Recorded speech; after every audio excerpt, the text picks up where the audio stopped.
예, 여행을 가다 보면 목적지에 도달하기 전에 험난한 장애의 물 같은 지형을 건널 때가 있습니다. 예, 로마서에서는 9장에서 11장의 내용이 저에게는 그런 내용이었던 것 같습니다. 이제 드디어 이제 11장을 끝내고 12장부터 더 볼 수 있을 거예요. 11장까지는 이스라엘의 운명, 이스라엘이 어떻게 될 것인가 하는 내용들을 이제 다루고 있습니다. 9장에서 11장까지는 이스라엘의 운명. 믿는 자가 구원을 얻는다면 그러면 아브라함의 후손이 이스라엘은 어떻게 되는가 하는 질문에 대한 답이 9장에서 11장까지 나타나죠. 그래서 이 바울의 논지는 이스라엘이라고 해서 다 구원을 얻는 것이 아니라 그들 가운데 약속을 받은 자, 또 남은 자, 그들이 이제 구원을 얻게 된다. 그들이 진짜 하나님의 백성이 된다는 거였습니다. 그래서 이스라엘이라는 국가적인 정체성, 또 민족적인 정체성을 가지고 있다고 해서 그들이 하나님의 백성을 인정받은 것이 아니라 그들 가운데 남은 자들만이 하나님의 진짜 백성으로 인정받았다는 것이죠. 그 이야기가 이제 11장까지 계속해서 이어지고 있습니다. 그래서 이제 본문을 보면은 그러면 11장 1절을 한번 들어가 보겠습니다. 그러므로 내가 말하노니 하나님이 자기 백성을 버리셨느니라. 그냥 하나님 자기 백성이 이스라엘을 말하는 건데 그럼 이스라엘 백성을 전부 버리신 것이냐? 그럴 수 없다는 거죠. 나도 이스라엘이다. 그러니까 이스라엘 백성들 전부를 하나님이 하나님 백성 아니라고 그냥 다 버리셨는가? 아니라는 것입니다. 첫 번째 근거는 자기도 이스라엘 백성이라는 것이. 그러니까 이스라엘이 다 버려진 것이 아니라는 첫 번째 그 중요한 이유가 바로 바울이 하나님의 백성, 이스라엘인이라는 것입니다. 그래서 버려진 것은 이스라엘 전부가 아니라는 것이죠. 두 번째는 어떤 논쟁이냐 하면 2절과 3절, 4절에 쭉 나오는 건데 이 엘리야의 얘기를 하고 있습니다. 엘리야의 시대에 모든 이스라엘이 하나님을 버리고 바알과 또 바알을 숭배했습니다. 그렇죠? 그래서 이제 850대 1에 영적 전쟁이 있었죠. 예, 그런데 그때 엘리야가 승리했음에도 불구하고 이세벨의 한마디, 내가 너를 죽이겠다. 해가 지기 전에 너를 죽이겠다는 그 한마디에 엘리야는 도망을 칩니다.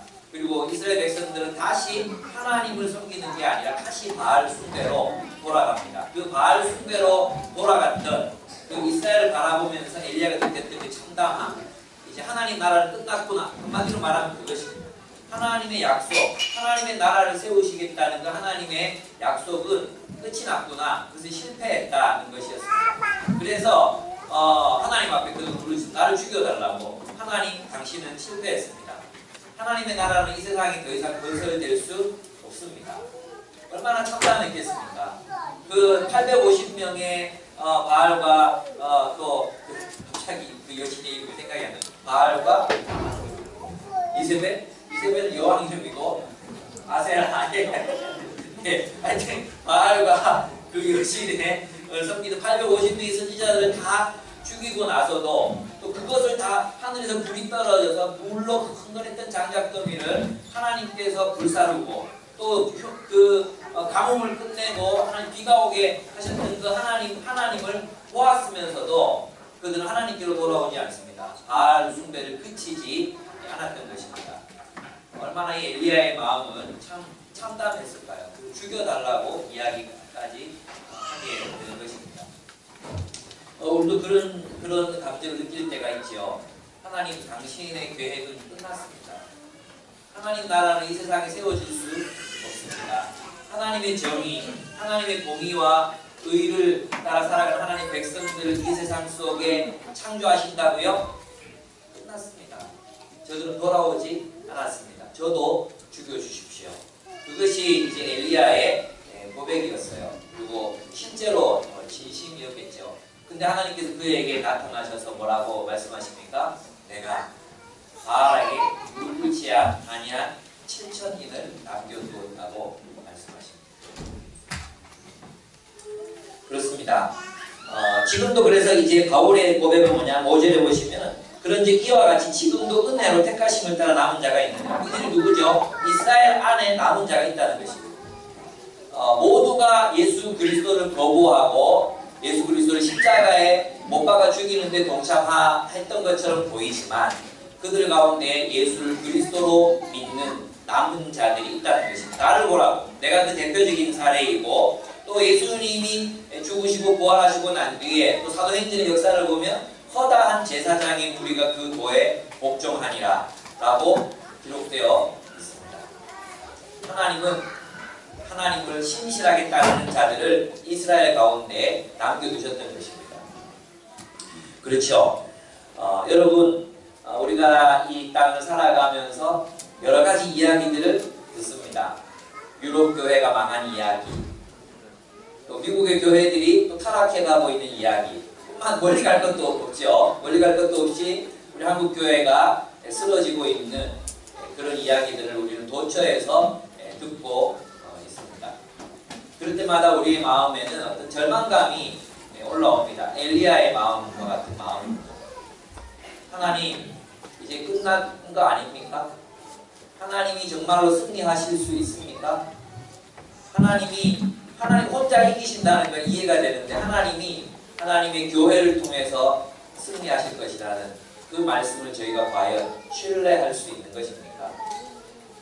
저도 시시때때로 그런 유혹에 사로잡힙니다. 하나님, 정말 하나님의 약속과 그 계획은 성취될 수 있는 것입니까? 그때 이 바울의 말씀을 우리는 기억해야 합니다.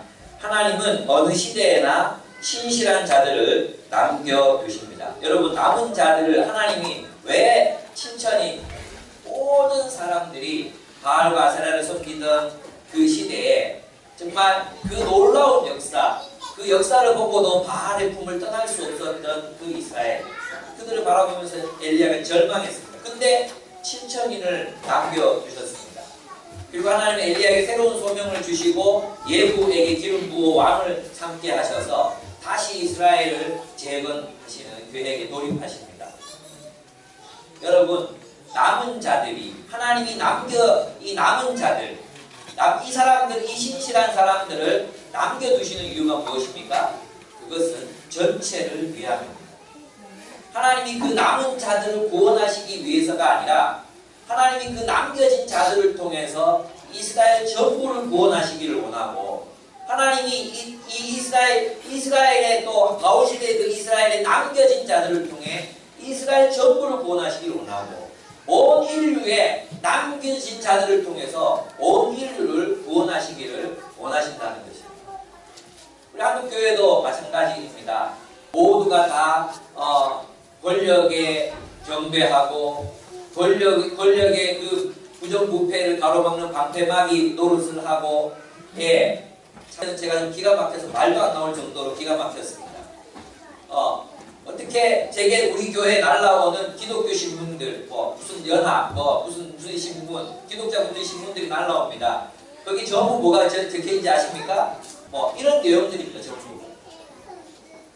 그런 걸 받을 때마다 교회가 정의를 지켜내기보다 불의한 일에 앞장서고 불의를 오히려 공감하고 불의를 조장하고 퍼뜨리는 그 일들, 그것들을 볼 때마다 제 가슴이 얼마나 무너지는지 모릅니다.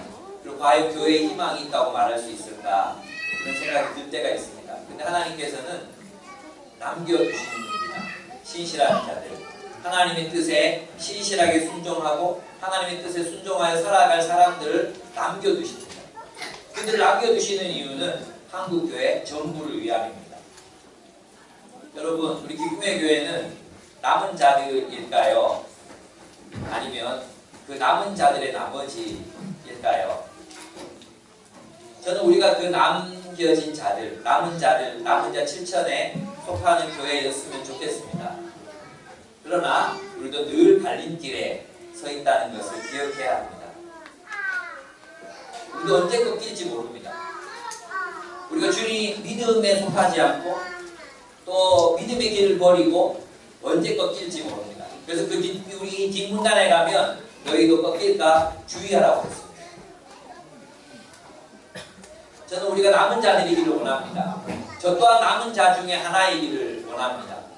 바알에게 무릎 꿇지 않은, 세상에 굴복하지 않은, 세상의 가치, 또 세상의 목표, 또 세상의 문화에 굴복하지 않은 그런 남은 자로 판명되기 바랍니다. 여러분 마찬가지입니다. 우리 기쁨의 교회도 그 남은 자의 사명을 감당했으면 좋겠습니다. 우리가 남은 자로서 살아가려면 우리 자신들만의 구원을 위해서 살아서는 안 됩니다. 남은 자들의 사명은 그 남은 자 이외에 우리가 그렇다고 너무 영적 엘리트주의로 가는 건 저는 바람직하지 않다고 생각합니다. 어쨌든 한국교회는 무너지고 있고 우리 한국교회는 분명히 문제가 많이 있습니다. 어쩌면 세상을 변화시키기보다도 세상에 의해서 변화된 모습들이 더 많습니다. 우리는 그 나머지 정말 무너지고 부패하고 쓰러진 한국교회를 되살리기 위해서 하나님이 우리를 남겨두신 것입니다. 그래서 여러분 우리 교회만 잘 되는 거 바라셔서는 안 됩니다. 우리가 여기 남겨진 이유는 우리 한국교회를 새롭게 하기 위함입니다. 여러분 우리같이 작은 교회가 이런 이야기를 한다는 것이 너무 어불성설이요 웃기는 이야기 같지 않습니까? 근데 감사한 것은 우리와 같은 동종업계의 교회들이 많다는 것입니다. 작지만 알려지지 않았지만 신실하게 주님을 따르는 그런 교회들이 있습니다. 여러분 잘 기억해야 돼요. 유대 공동체 전부가 버림받을 뻔했어요. 그 가운데 일부만 살아남았어요. 여러분 이것은 개인의 문제가 아닙니다. 교회 공동체의 문제입니다. 교회 공동체. 그 교회 공동체가 무엇을 추구하느냐의 문제라는 것입니다.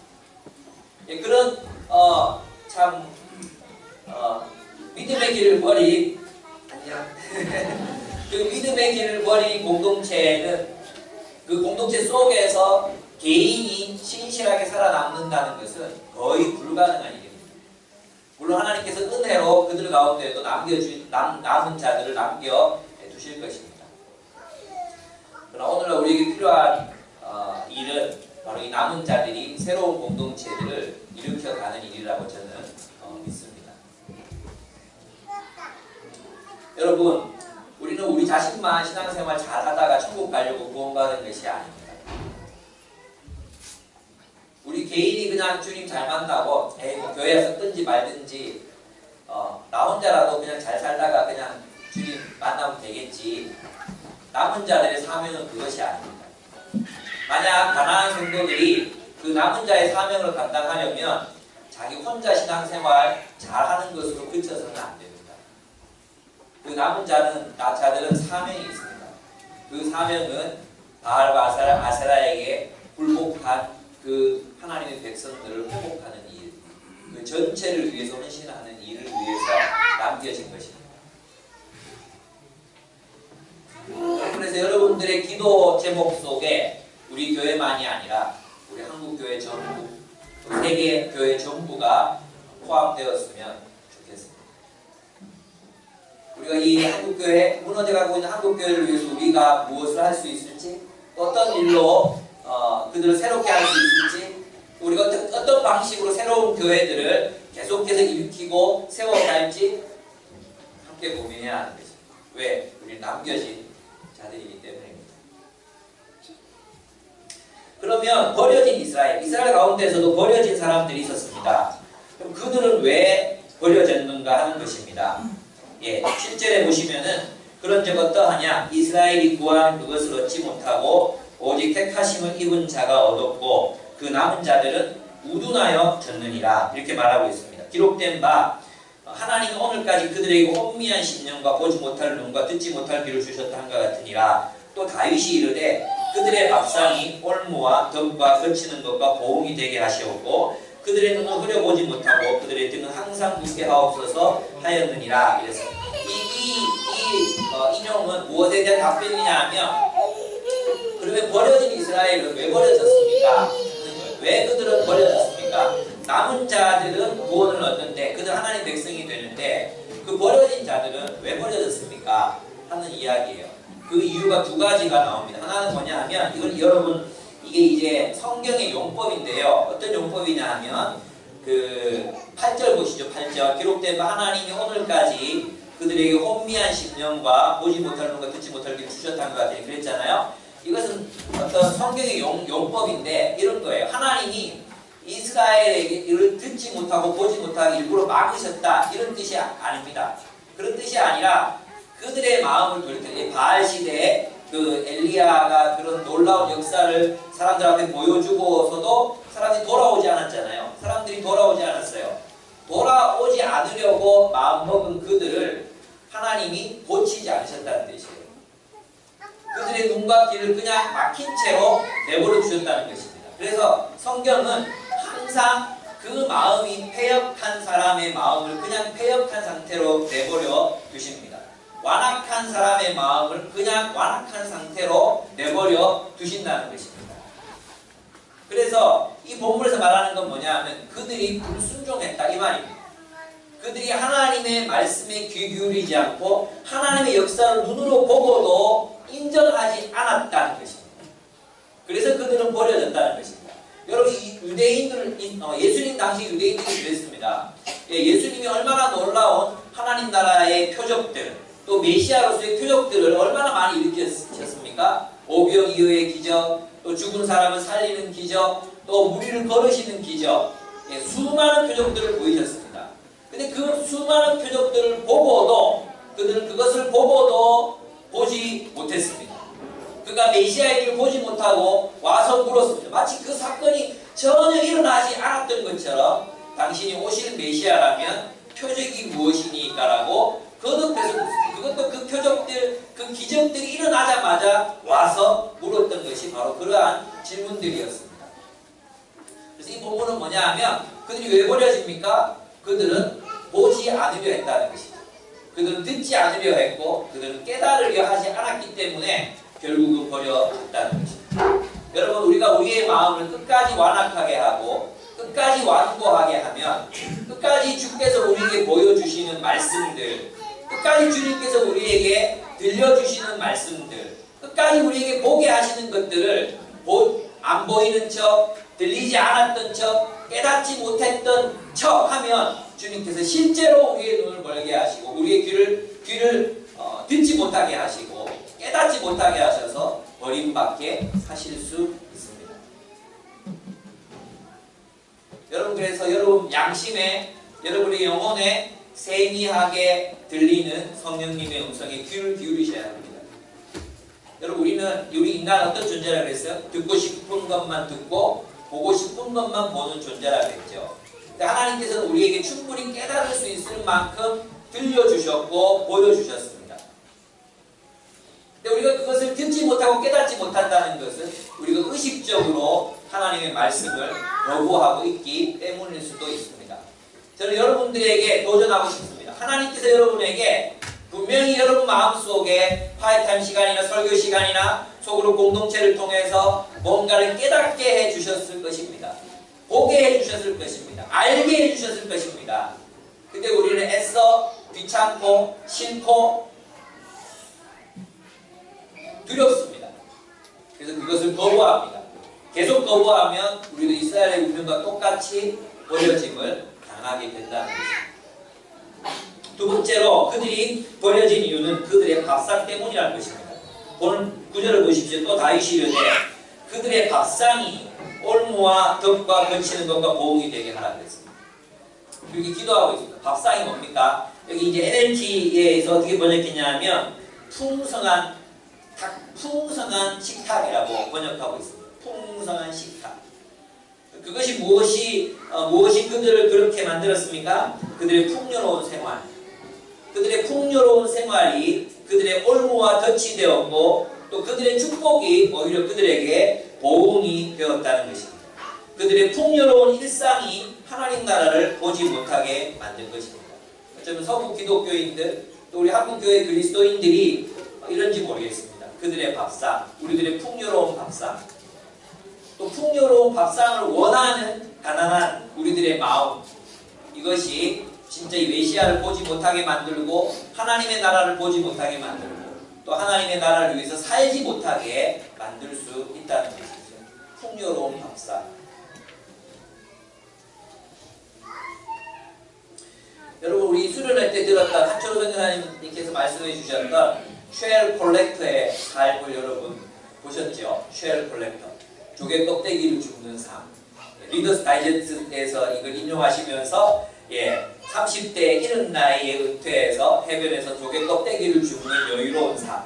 부럽지 않습니까?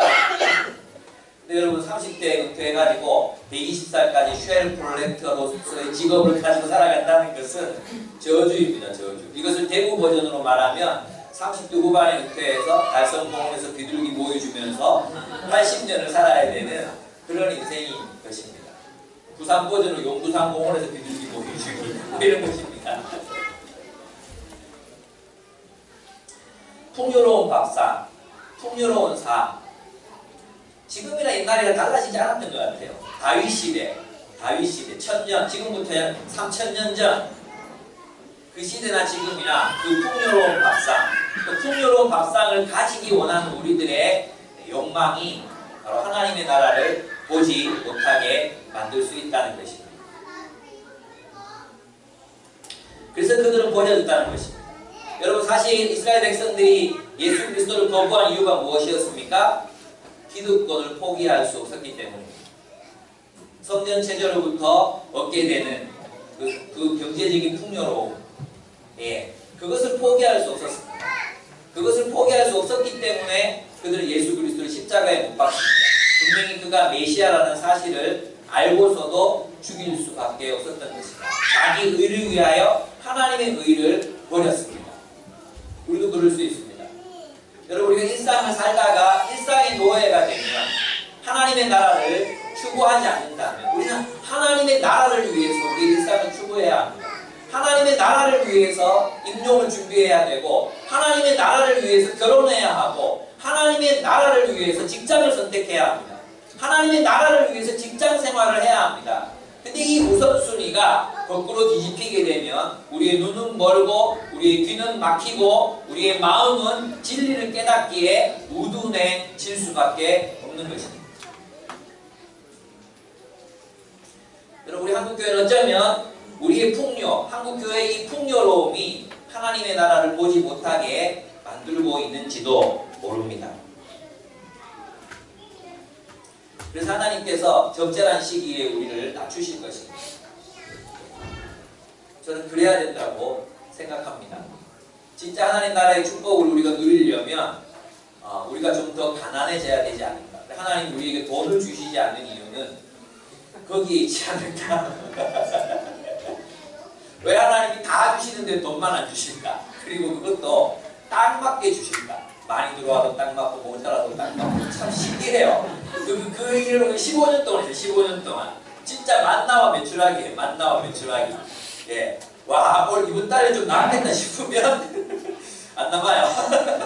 또 거기서 끝나고 올해는 좀 모아가지고 어떻게 좀 하겠다 싶으면 안 돼요. 하나님이 늘 딱 맞게만 주십니다. 감사합니다.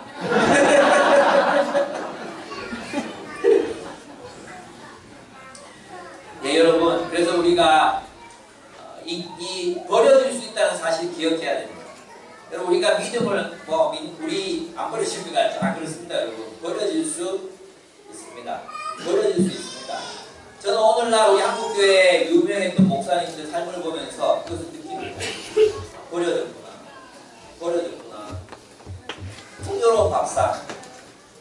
정말 있잖아요. 한국교회 목사님, 대역교회, 우리 같이 합니다. 대역교회 목사님 몇백억을 돈으로 생각하지 않습니다. 자기 마음대로 써도 된다고 생각합니다.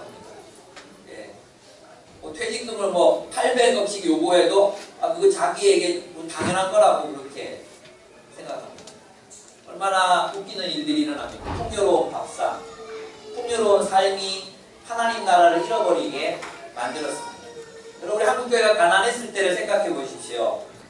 우리가 가난했을 때 우리 그 시절 잘 안 살아봐서 모르지만 우리 함께 나누었습니다. 함께 나누고 함께 형제 자매가 되고 그렇게 서로 사랑하고 뜨거웠었습니다. 그런데 이제 풍요로워지니까 교회가 하나님의 나라를 잃어버리기 시작했습니다. 교회 설교마저 신앙생활 잘하면 여러분에게 풍성한 밥상이 주어집니다라고 설교합니다. 정말로 이제는 그들이 하나님 나라에 문 앞에 막아서서 자기도 못 들어가고 남도 못 들어가게 하는 그런 종교적 시대를 우리는 살아가고 있습니다. 우리도 버려질 수 있습니다, 여러분. 일상의 노예가 되지 마십시오. 여러분, 그래서 저는 있잖아요. 여러분들을 주일날마다 볼 때 직장생활 힘들죠? 힘듭니다. 직장생활 힘들어요. 고대예요. 어려워요. 예, 압니다. 예. 저 완전히 모르는 거 아닙니다. 저 해군 장교를 있을 때 3교대 근무했습니다. 12시 일어나서 4시까지 근무하고요. 또 그 다음날 12시 또 4시까지 근무. 그 다음날 4시부터 8시까지 새벽 4시 일어나 당직 서고요. 그거 3일마다 돌아가면서 제 했습니다. 또 직장 상사 정말 지랄 같은 놈. 정말 아부하기 좋아하고 진급에 목숨 건 직장 상사 만나서 엄청나게 매일 새벽 2시까지 일하고 내고 그 사람 대학원 논문까지 제가 써줄 뻔했습니다. 써줄 뻔했습니다. 레포트는 솔직히 2개 정도 써줬습니다. 무서워서. 예, 모르지 않습니까? 정말 외롭고 힘들고 힘겨운 싸움을 여러분이 하고 계시다는 것을 저는 어렴풋하게 알고 있습니다. 근데 여러분, 하나님 나라는 그것을 이기는 거 아닙니까? 우리 현실적인 문제 있습니다. 근데 하나님의 나라는 그것을 이기는 데 있는 거 아닙니까? 하나님이 주시는 그 놀라운 축복과 기쁨들이 그 현실을 극복할 수 있게 만드는 거 아닙니까? 그렇지 않다면 바울이 어떻게 너희가 나와 함께 기뻐하자고 이야기할 수 있었겠습니까? 예수님께서 머리 둘 곳도 없으셨던 예수님, 장가도 한번 못 가보신 예수님, 그 예수님이셨지만 그분은 충만한 인생을 사셨습니다. 초대교회 노예들이 많았습니다. 근데 그들은 분명히 성경에서 보면 그들은 분명히 충만한 인생을 살았습니다. 왜 우리는 여러분 세상의 기준들 때문에 세상의 기준 속에서 그 틀 속에서 우리 힘들어야 한다고 믿는지 모르겠습니다. 하나님 나라가 우리에게 주시는 기쁨과 그 놀라운 축복이 분명히 우리에게 있을 텐데 그 기쁨이 왜 현실을 압도하지 못하는지 모르겠습니다.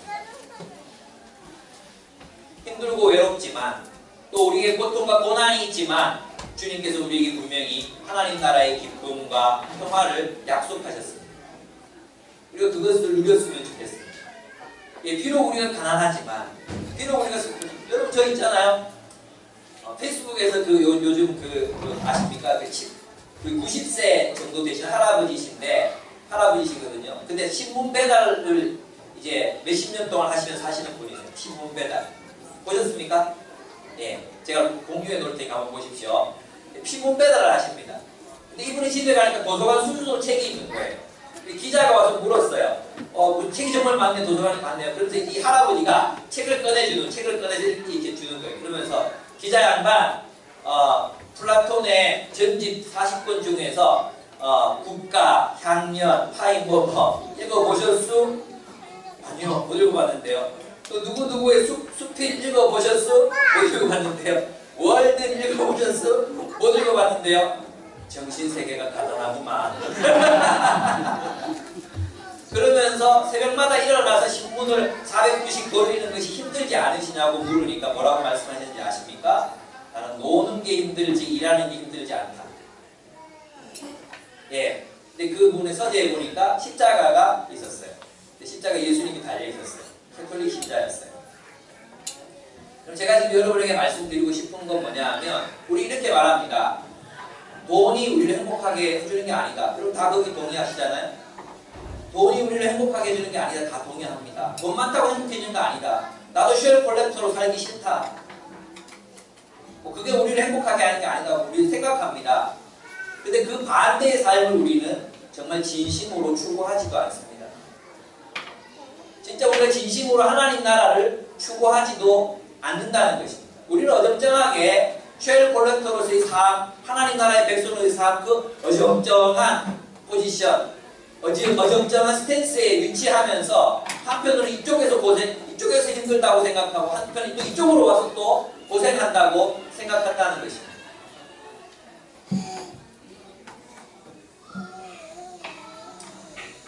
예, 같은 신앙이 아니지만 가난했지만 충만하게 살았던 사람들이 있었습니다.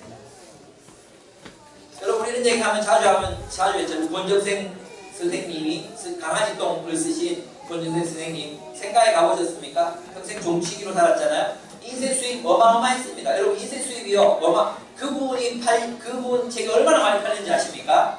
그걸로 갑부가 되고도 남습니다. 근데 그 수입은 전부 어린이 재단에 다 기부하고 종치기로서 살았습니다. 그를 추종하는 사람들이 그 집에 모여들었습니다. 그래서 다들 사는 게 빡빡하고 힘들다고 막 이야기할 때 고전생 씨가 얘기하신 게 있었죠. 근근히 사세요. 근근히 사세요. 성경은 뭐라고 말합니까? 먹을 것과 입을 것이 있은즉 족한 줄로 알라. 풍요로운 식탁, 그 풍요의 식탁이 우리의 올무가 되고 우리가 받은 한국교회가 받은 이 축복이 우리의 저주가 될 수 있다는 것입니다. 우리가 겸손하게 하나님의 나라를 바라보고 그 하나님 나라가 분명히 우리에게 허락하시겠다고 약속하셨던 그 놀라운 기쁨, 그것이 우리의 현실적인 고통을 넘어서고 극복하는 모습을 보고 싶습니다. 왜 청년들이라고 우리 기쁘게 살면 안 됩니까? 우리는 군포세대, 친포세대 이렇게 부름받으면 맨날 눌려 살아야 됩니까? 예, 우리 조상들 우리보다 더 가난했습니다. 우리 조상들 우리보다 더 가난했습니다. 우리 초대교회 성도들 우리보다 더 가난했습니다. 그런데 그들은 분명 충만한 인생을 살아왔습니다. 우리도 그렇게 살 수 있습니다. 예, 그래서 보면 이건 이제 그들은 그래서 타락했다는 거예요. 그들은 밥상 문제, 그 다음에 뭐죠? 예, 아까 불순종의 문제, 예, 그것 때문에 그들은 타락했다는 것입니다. 그렇지만 이스라엘 전체가 버려진 것이 아니라는 것입니다. 그래서 12절에 가보시면 11절을 보시면 그러므로 내가 말하노니 그들이 넘어지기까지 실족하였느냐. 이것은 뭐냐면 이스라엘 백성 전부가 다 하나님을 떠났느냐. 그렇지는 않다는 것입니다. 그럴 수 없느냐. 그들이 넘어짐으로 구원이 이방인에게 이르러 이스라엘로 힘이 나게 하려 함이라 그랬어요. 이 힘이 나게 하려 함이라, 이 본문도 굉장히 중요한 본문인데요. 뒷부분에 가보면은 14절에 보면 이는 혹 내 골육을 이스라엘이요 아무쪼록 시기하게 하여 그들 중에 얼마나 구원하려는. 제가 이 본문 읽을 때마다 웃겼어요. 시기 나게 해서 어떻게 시기 나게 한다는 거지? 그리고 시기 나게 해서 뭐 한다는 질투심을 이렇게 해서 어떻게 한다는 거야? 이 본문이 정말 저는 이해가 안 됐었거든요. 근데 이제 톰 나이트 에브리온 주석을 보면서 이제 해결이 됐었어요. 이 시기 나게 한다는 것은 성경에 여러 번 이제 반복되고 있는 내용인데요. 요셉은 형들을 시기하게 했죠. 요셉이 형들을 시기나게 했어요. 맞죠? 그런데 요셉이 형들을 시기나게 했는데, 그래서 형들이 요셉을 시기해서 구덩이에 던져버리잖아요. 그 결과 어떻게 됩니까? 요셉은 이집트로 팔려가고 이집트의 총리가 됩니다. 그죠? 이집트의 총리가 돼서 했던 일이 무엇이었습니까? 그 형들 모두를 구원하는 일을 했다는 거예요. 이게 시기남이에요, 시기. 여러분, 요나가 이제 그 니느웨로 가서 복음을 전하잖아. 할 수 없이 막 마지 못해서 복음을 전하잖아요. 예, 그랬는데 그만 요나가 걱정했던 대로 그 사람들이 다 회개해버립니다. 그래서 하나님의 심판이 임하지가 않습니다. 그래서 요나가 그들을 시기합니다. 그죠? 그들을 시기합니다. 그 시기남을 통해서 하나님이 뭘 가르치셨냐 하면 이스라엘이 회개해야 할 것에 관해서 하나님이 그에게 가르치시는 것입니다. 시기는 그런 역할입니다. 여러분 또 보면 야곱과 에서, 야곱이 에서의 시기를 받죠. 장자권을 박탈해서 시기를 받습니다. 근데 야곱이 다시 돌아와서 화해함을 통해서 에서가 다시 하나님을 찾게 되는 계기가 됩니다. 시기의 역할이 바로 그런 것입니다. 만약 이방인들이 유대인들보다 더 하나님의 백성답게 사는 것입니다. 이방인들이 하나님 믿고 유대인들보다도 더 하나님의 백성들답게 살아가는 것입니다. 그래서 유대인들이 시기남을 통해서 그들이 예수님을 더 알아보게 되고 예수님에 대해서 더 알아가기를 소원하게 된다는 그런 뜻입니다. 여러분, 바울이 누구를 시기했습니까? 그리스도인들을 시기했습니다. 그리스도인들을 시기해서 그들을 죽이려고 했습니다. 그런데 그가 그 그리스도인들을 죽이려고 하다가 누구를 만납니까? 하나님을 만납니다. 예수 그리스도를 만납니다. 네, 그런 의미인 것입니다. 그래서 시기나게 한다는 것은 그들을 구원하게 하려 한다는 하나님의 계획이 포함되어 있다는 것이죠. 그래서 바울은 이스라엘의 넘어짐이 화목이 되었다면 이방인들의 화목이 되었어요. 15절, 그들을 버리는 것이 세상의 화목이 되거든 그 받아들이는 것이 죽은 자 가운데 살아나는 것이 아니면 무엇이리요 했습니다. 이것은 뭐냐 하면 그들이 넘어짐이 세상의 화목이 되었다면 이스라엘이 그리스도이신 예수께로 돌아오는 일이야말로 죽은 자가 다시 살아나는 것과 같은, 만약에 우리 자녀가 죽었는데 살아났어. 얼마나 기쁜 일이겠습니까? 그것처럼 이스라엘이 주님께로 돌아온다는 것은 이스라엘이 회복된다는 것은 세상에 놀라운 기쁨이 될 것이라는 것입니다. 그만큼 기쁜 일이 될 것이라는 뜻이죠. 그래서 그러면 우리는 어떻게 구원을 얻는가 하면 한번 보겠습니다. 여기 본문에 보면 16절 보겠습니다.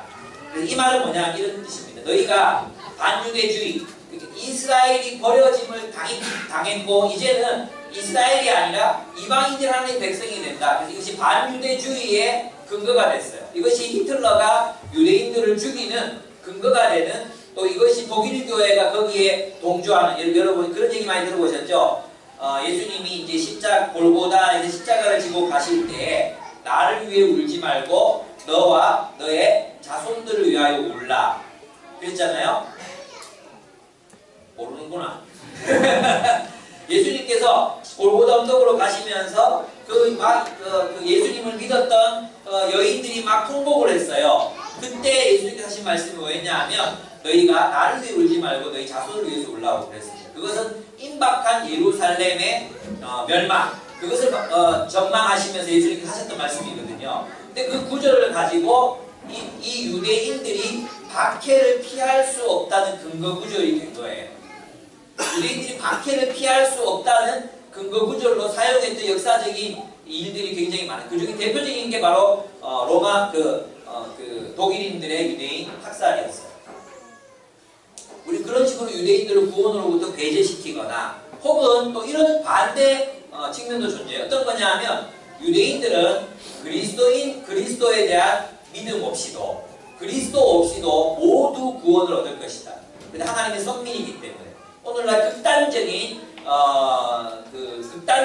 그 그리스도인들 가운데 그렇게 주장하는 사람들도 있어요. 그들 하나님 선택하셨기 때문에 예수 그리스도 없이도 구원을 얻을 수 있다, 이런 거죠. 근데 그 모두가 틀렸다는 것입니다.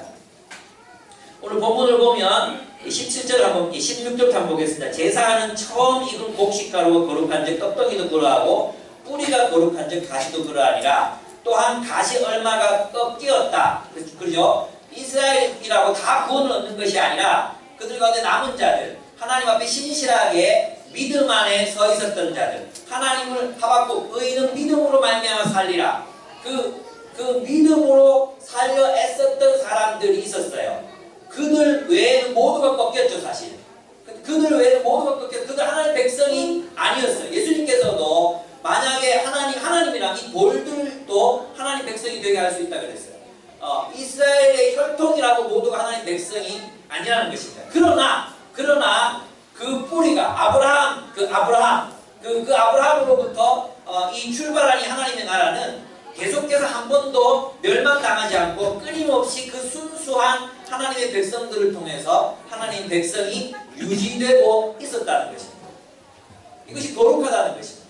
그리고 우리는 어떻게 구원받느냐? 그 하나님의 백성으로 접붙임 받음으로, 그 하나님의 백성이 접붙여짐으로, 다시 말해 우리가 이방인들도 그리스도를 믿음으로 하나님의 백성이 됨으로 구원을 얻는다는 것입니다.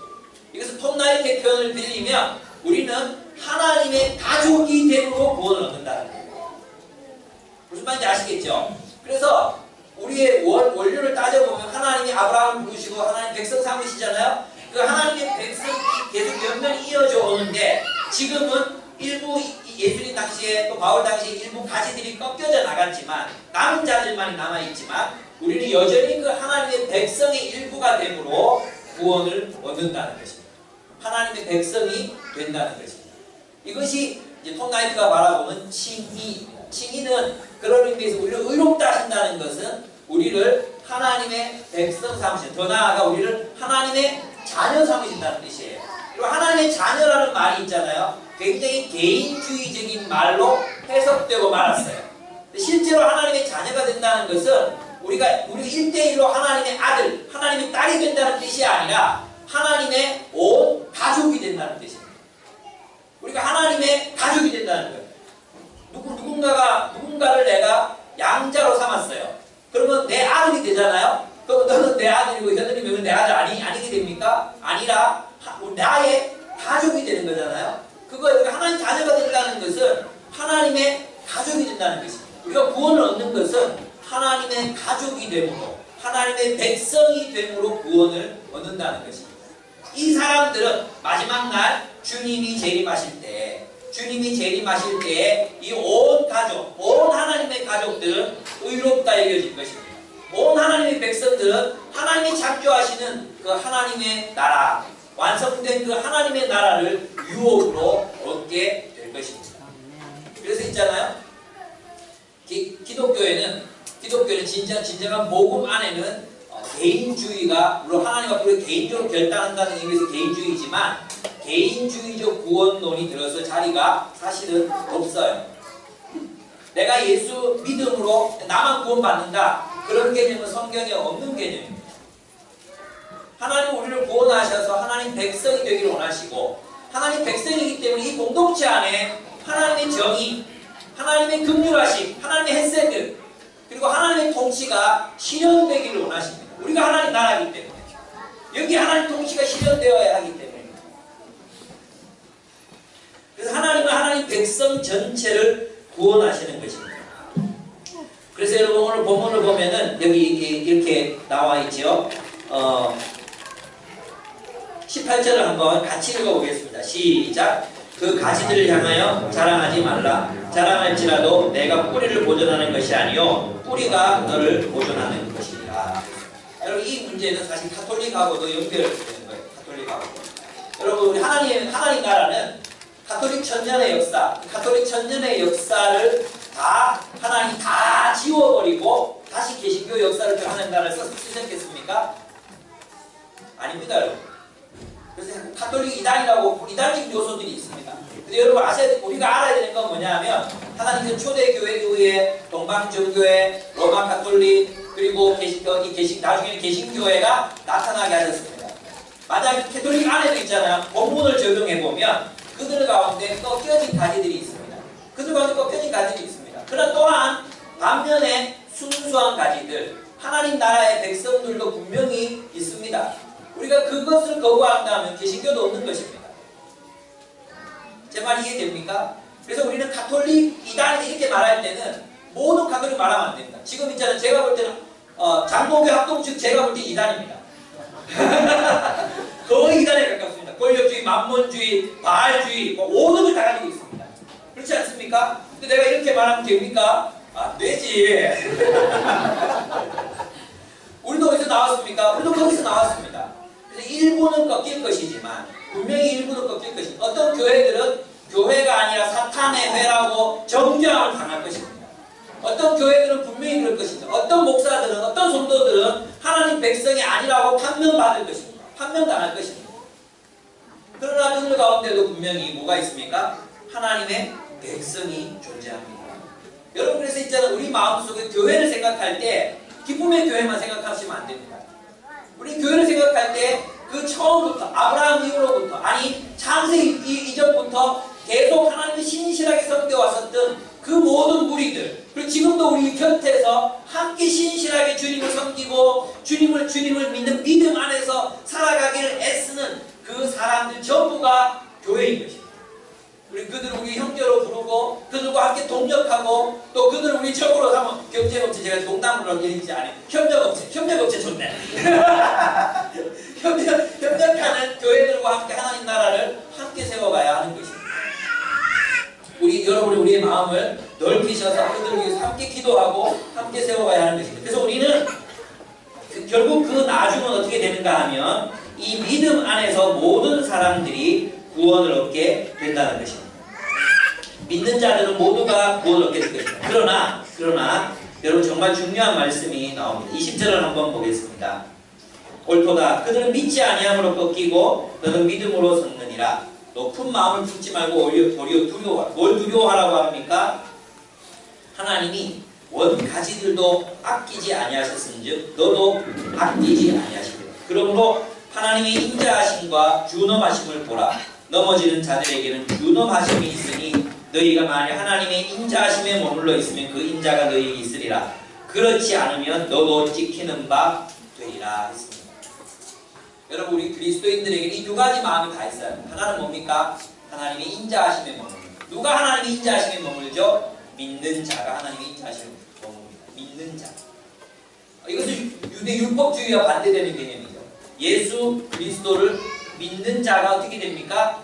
인자하심에 머뭅니다. 그러면 이 믿음에서 떠나면 어디로 들어갑니까? 하나님의 준엄하심으로 꺾여지게 됩니다. 그죠? 그래서 우리는 믿어야 합니다. 예수를 그리스도로 믿어야 합니다. 참된 믿음 속에 거해야 합니다. 이 믿음이 무엇인지는 제가 매주 설명했죠. 그런데도 자꾸 이신칭의 교리를 믿는 믿음이라고 우리 머리가 자꾸만 그쪽으로 돌아가요. 그 믿음이 아니에요. 이 믿음은 예수 그리스도를 믿는 믿음이에요. 그래서 이 믿음은 뭐냐 하면, 이 믿음은 우리가 예수가 그리스도이심을, 예수가 우리의 왕이십니다. 왕이십니다라는 것을 믿는 것입니다. 그래서 예수님은 우리의 왕으로 받아들이는 거죠. 그분의 통치, 그분의 계명, 그분의 말씀에 순종하는 삶을 살아가는 것입니다. 그래서 여러분, 그분의 계명과 그분의 말씀을 순종하는 삶, 그 삶으로 증명되지 않은 믿음은 믿음이 아닙니다. 우리는 예수 그리스도 왕으로 믿는 믿음, 그 믿음은 우리의 삶으로 증명되어야 합니다. 그래서 요한복음 15장에 뭐라고 말씀하셨습니까? 물은 내게 붙어 있어 열매를 맺지 아니하는 가지는 제거해 버리시겠다고 말씀하셨습니다. 그 열매가 무엇입니까? 우리의 행위입니다. 그 행위가 어떤 행위로 나타나야 합니까? 사랑입니다. 사랑. 내가 너희에게 새 계명을 주노니 너희가 서로 사랑하라. 그래서 예수를 그리스도로 믿는 사람들은 어쩔 수 없이 사랑의 열매를 결실할 수밖에 없는 거예요. 그래서 사랑으로 표현되지 않는 믿음은 믿음이 아니에요. 그것은 가짜예요. 마태복음 25장 양과 염소의 비유, 또 요한 1서 3장 14절에서 16절 말씀, 우리가 형제를 사랑하지 않으면 우리 여전히 어둠 가운데 있는 자라고 선언하고 있습니다. 야고보서 2장 19절 뭐라고 말씀하고 있습니까? 하나님 한 분이신 줄 믿느냐? 마귀들도 믿고 떠느니라 했습니다. 그리고 실제로 우리가 형제 자매들을 돕고 섬겨야 할 것에 대해서 이야기하고 있습니다. 우리가 예수가 그리스도이심을 믿습니다. 그분의 통치에 순종하는 것입니다. 통치에 순종한다면, 그분의 통치에 순종한다면 우리의 삶 속에서는 사랑이 열매 맺어 나타나야 돼요. 우리 교회 이렇게 목적 헌금, 또 후원을 요청하는 헌금 요청들이 굉장히 많죠. 예, 여러분 저희 교회를 다니신다면 거의 매달에 한 번씩 그 요청 받게 될 겁니다. 기대하십시오. 다음 달에 또 누가 우리 교인들 수가 점점 많아지지 않습니까? 그러면 사고도 점점 많이 나지 않겠습니까? 여러분 1년에 한 번 헌금해놓고 부정도 이만큼 했는데 또 하락하나? 그런 생각하지 마십시오. 그게 우리 삶입니다. 우리의 삶. 그리고 누군가를 섬기고 돕고 사랑하는 게 우리의 삶입니다. 그렇지 않습니까? 우리 그거 하려고 돈 버는 거 아닙니까? 그래서 여러분 이렇게 도움이 필요하면 나타났습니다. 오! 나타났구나! 여러분 우리 대학교에 있는 형제 중에 한 명이 적금을 부었습니다.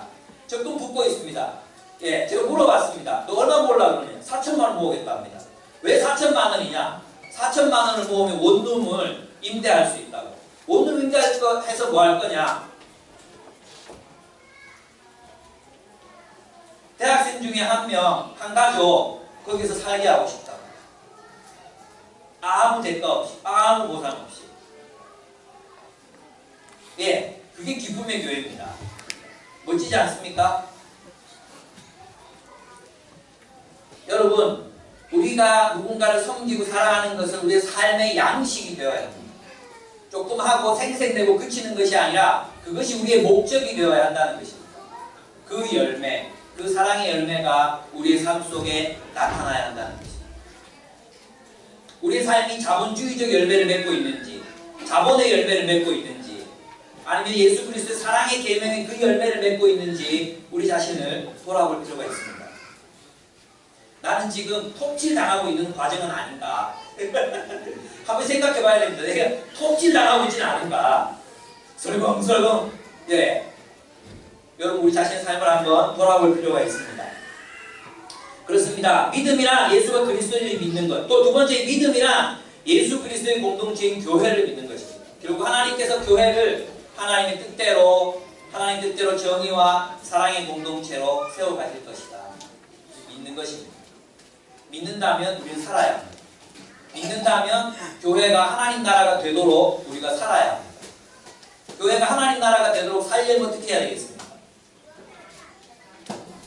세 번째, 우리는 예수 그리스도의 길을 믿습니다. 세상에서는 사기도 치고 거짓말도 하고 뭐 이렇게 하라고 하지만 우리 예수의 길을 믿습니다. 사랑하라 하신 그 길을 믿습니다. 그것이 승리한다고 믿습니다. 우리는 예수 그리스도의 약속을 믿습니다. 하나님께서 온 세상을 새롭게 창조하셔서 의에 거하는 바 새 하늘과 새 땅을 우리에게 주실 것을 우리는 신뢰합니다. 그래서 여러분, 바울은 두 가지 감정을 가지고 있습니다. 어떤 감정이냐 하면 자기 동족 이스라엘을 바라보면서 굉장히 절망적이고 안타까운 마음을 가지고 있습니다. 그렇지 않습니까? 내가 지옥에 가더라도 내가 저 사람을 구원했으면 이런 마음도 있습니다. 또 반면에 어떤 마음인지 아십니까? 얼마나 희망적이고 낙관적인 마음이 그 가운데 있습니다. 뭘 신뢰하기 때문입니까? 하나님의 긍휼하심을 신뢰하기 때문입니다. 이거예요. 여러분, 우리가 한국교회를 바라보면서 또 세계교회 상황을 바라보면서 우리 마음속에는 그런 절망적인 마음이 있을 수 있습니다. 절망적인 마음이 우리에게 있을 수 있습니다. 그러나 여기서 끝나면 안 됩니다. 많은 젊은이들이 여기서 끝납니다. 너무 절망하고 그냥 소망을 잃어버립니다. 여기서 끝나는 게 아닙니다. 어디로 가야 합니까? 우리 누구 믿습니까? 하나님의 긍휼하심을 믿습니다. 그래서 오늘 본문을 보면은 이렇게 되어 있습니다. 25절에 보시면 형제들아 너희가 스스로 지혜 있다 하면서 이 신비를 너희가 모르기를 내가 원하지 아니하노니 이 신비는 이방인의 충만한 수가 들어오기까지 이스라엘 더러는 우둔하게 된 것이라. 언젠가 주님께서 원하시는 모든 사람들이 하나님의 백성이 될 것입니다. 그리하여 온 이스라엘의 구원을 얻으리라. 이 온 이스라엘은 뭐냐 하면 신약의 이스라엘과 구약의 이스라엘 모두를 포함하는 하나님 백성 전부가 구원을 얻게 된다는 그런 의미입니다. 왜냐하면 이 온 이스라엘은 이스라엘 민족을 말하는 것이 아니기 때문에 모든 이스라엘 민족이 그리스도를 믿는 건 아니거든요. 그렇죠? 이스라엘 가운데에서도 예수 믿는 사람들이 구원을 얻는 것입니다. 그래서 이 온 이스라엘이라는 것은 결국은 아브라함 이후의 모든 하나님의 백성들을 의미하는 것입니다. 그래서 이 26절, 27절도 보면 구원자가 시온에서 사 야곱에게서 경건하지 않는 돌이키시기. 이건 뭐냐면 재림 때를 말씀하시는 게 아니라 예수님의 초림을 의미하는 거거든요. 그러니까 예수님의 초림으로 죄 씻는 일이 일어났잖아요. 그럼 누가 하나님 백성이 됐죠? 이방인과 유대인 모두를 포함한 사람들이 믿음으로 하나님 백성이 된 거죠. 그래서 이 온 이스라엘 구원을 얻는다는 것은 하나님의 백성된 사람들이 구원을 얻게 된다는 그런 의미입니다. 그래서 뒤로 가면 이렇게 나옵니다. 30절 보겠습니다. 30절 너희가 전에는 하나님께 순종하지 아니하더니 이스라엘이 순종하지 아니함으로 이제 긍휼을 입었느냐. 이와 같이 이제 이스라엘 사람들이 순종하지 아니하니 이는 너희에게 베푸시는 그 긍휼로 이제 그들도 긍휼을 얻게 하려 하심이라 했습니다. 하나님이 모든 사람을 순종하지 아니하는 가운데 가두어 두심은 모든 사람에게 긍휼을 베풀려 하심이라. 아멘. 하나님은 모든 인류를 죄 가운데 가두어 두심으로 그들을 긍휼로 구원하시기를 원하십니다. 다른 말로 하면 하나님께 소망이 있습니다. 하나님의 긍휼이 하나님이 원하시는 모든 사람을 구원하실 것입니다. 그래서 33절부터 36절까지 한번 같이 읽어보도록 하겠습니다. 시작! 깊도다 하나님의 지혜와 지식의 풍성함이여 그의 판단은 헤아리지 못할 것이며 그의 길은 찾지 못할 것이로다. 누가 주의 마음을 알았느냐? 누가 그의 모사가 되었느냐? 누가 주께 먼저 드려서 갚으심을 받겠느냐? 이는 만물이 주에게서 나오고 주로 말미암고 주에게로 돌아가미라. 그에게 영광이 세세히 있을지어다. 아멘. 구원은 누구에게로부터 나오는 것입니까? 하나님에게로부터 나오는 것입니다. 그리고 하나님의 긍휼하심으로부터 말미암는 것입니다. 그러므로 우리의 소망은 하나님의 긍휼하심에 있습니다. 하나님의 긍휼하심이 예수 그리스도를 믿는 모두를 구원하실 것입니다. 성경에 보면 우리 요한계시록 공부하면서 정말 전율했었잖아요. 허다한 무리가, 흰옷을 입은 허다한 무리가 주님을 따르게 될 것입니다. 죄의 힘보다 하나님의 은혜의 능력이 더 크다고 말씀하고 있습니다. 하나님의 은혜가 우리가 지금까지 믿어왔던 수많은 사람들보다 더 많은 사람들을 주님께로 인도해오게 될 것입니다. 우리는 하나님의 은혜의 힘을 믿습니다. 하나님의 긍휼하심을 믿습니다. 여러분 그래서 교회는 세상을 변화시키는 하나님의 핵심적인 전략입니다. 교회는 그리스도의 통치, 그리스도의 그 은혜의 통치가 실현되는 놀라운 공동체입니다. 여러분, 그래서 우리가 해야 될 일이 무엇입니까? 그것은 예수 그리스도를 믿음으로 이 교회를 하나님의 나라로 세워가는 것입니다. 그리고 예수 그리스도의 복음을 온 세상에 전파하는 것입니다. 그들이 예수 그리스도의 나라로 들어올 수 있도록 복음을 전파하는 일, 그것이 우리의 사명인 것입니다. 결국은 온 세상이 이 교회 안으로, 교회의 통치 속으로 들어오게 될 것입니다. 여러분, 이것을 믿으십니까? 여러분, 제가 아까 이 말씀을 드리는 이유는 세상 정치, 또 세상의 상황들, 세상의 부패함, 이런 것에 너무 마음 상하지 말라는 것입니다. 예, 그것을 바라면서 우리는 기도해야 합니다. 여러분, 우리가 구조를 바꾸어도 사람들이 바뀌지 않으니까 결국은 다시 역전하는 것을 보고 있지 않습니까? 사람들이 바뀌지 않습니다. 그죠? 옛날에 우리 그렇게 말했습니다. 사람이 바뀌어도 구조가 바뀌지 않는다면 의미 없다 그랬습니다. 근데 구조를 바꿔놨습니다. 구조를 바꿔놓아도 사람들이 바뀌지 않으니까 그 구조는 다시 옛날로 돌아가고 있습니다. 주님께서는 우리들에게 말하십니다. 여러분, 복음이 뭡니까? 복음은 사람을 바꾸는 것입니다. 복음은 사람을 바꾸는 것입니다. 여러분, 우리가 이렇게 복음을 전하고 사람들 그리스도께 복종시키는 이 일이야말로 진정으로 세상을 바꾸는 일입니다. 여러분, 이 절망적인 세상 속에 하나님이 통치하신 희망의 공동체들을 세워가는 것이야말로 진정으로 세상을 변화시키고 진정으로 세상을 살아가는 길입니다. 그 외에 무슨 길이 있겠습니까? 우리 함께 주님의 나라를 위해서 살아가는 저와 여러분의 생애가 되기를 축복합니다. 아멘. 우리 함께 기도하겠습니다. 결국 이 본문을 통해서 사도 바울은 우리는 믿음으로 하나님의 백성이 되고, 믿음으로 하나님이 이스라엘을 구원하실 것이고, 믿음으로 온 세계 인류를 구원하실 것이라는 사실을 우리는 보았습니다. 결국 믿는 자들이 하나님의 백성이 될 것이고, 그 믿는 자들이 하나님의 정의와 하나님의 사랑의 공동체들을 세상 가운데 세워나가게 될 것입니다. 그 믿는 자들을 통해 하나님의 구원의 역사가 이루어질 것입니다. 어떻게 하시겠습니까? 여러분, 믿음 안에 있는 사람들이니까 먼저 우리가 믿는 자가 되어야 할 것입니다. 그리스도의 통치 실현, 교회를 통해서 이루어지는 그분의 통치, 우리 그것을 신뢰하여야 할 것입니다. 뿐만 아니라 그분의 통치 속으로 사람들을 인도해 와야 할 것입니다. 우리 다시 우리의 잃어버렸던 구령의 열정을 회복하고 사람들을 바라보며 긍휼히 여기는 마음을 달라고 우리가 함께 기도했으면 좋겠습니다. 우리 함께 기도하겠습니다.